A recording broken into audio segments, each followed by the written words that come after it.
Hi friends, இது Saturday vlog பார்த்துக்கோங்க. என்ன கொஞ்சம் லேட்டாக போடுறேன். இது என்னென்னா எங்கள் அண்ணி வீட்டுக்கு போயிருந்தோம். செம்ம என்ஜாய்மெண்ட்டுங்க.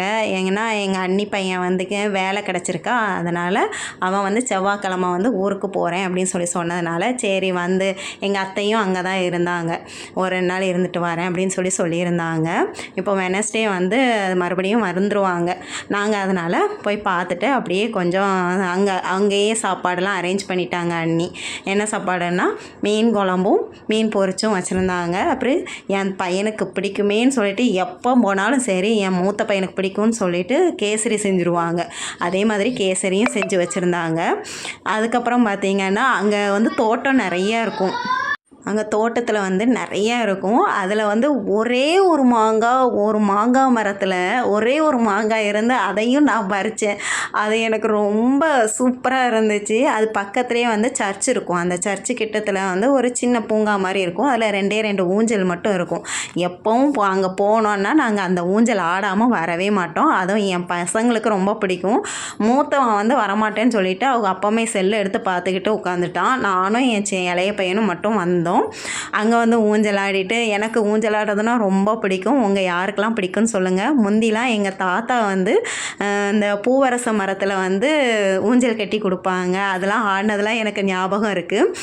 உங்களுக்கு உங்கள் தாத்தாலாம் இப்படி கட்டி கொடுத்துருக்காங்களா, நீங்கள் ஆடினீங்களாங்கிறதையும் கமெண்ட்டில் சொல்லுங்கள்.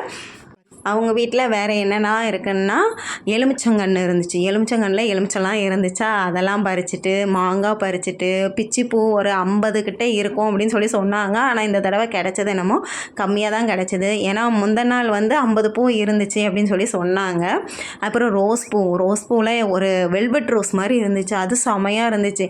ஆனால் அந்த பிச்சிப்பூ செடிக்குள்ளேயே ரோஸ் இருக்குது, அதுக்கப்புறம் என்னது திராட்சை கொடி இருக்குது, அதுக்கப்புறம் பச்சை கலரில் கனகாமரம் செடி இருந்துச்சு. அதுக்கப்புறம் நீங்கள் யாரெல்லாம் இதை கேள்விப்பட்டிருக்கேன்னு சொல்லுங்கள். இட்லி பூன்னு கேள்விப்பட்டிருக்கீங்களா? நான் கேள்விப்பட்டதுங்கிற விட அது வேறு பேர் சொல்லுவாங்கன்னு நினைக்கிறேன். எனக்கு அந்த பேர் தெரியல. நாங்கள் இட்லி பூன்னு தான் சொல்லுவோம். அதுக்கப்புறம் பாரிஜாத மரம் இருந்துச்சு.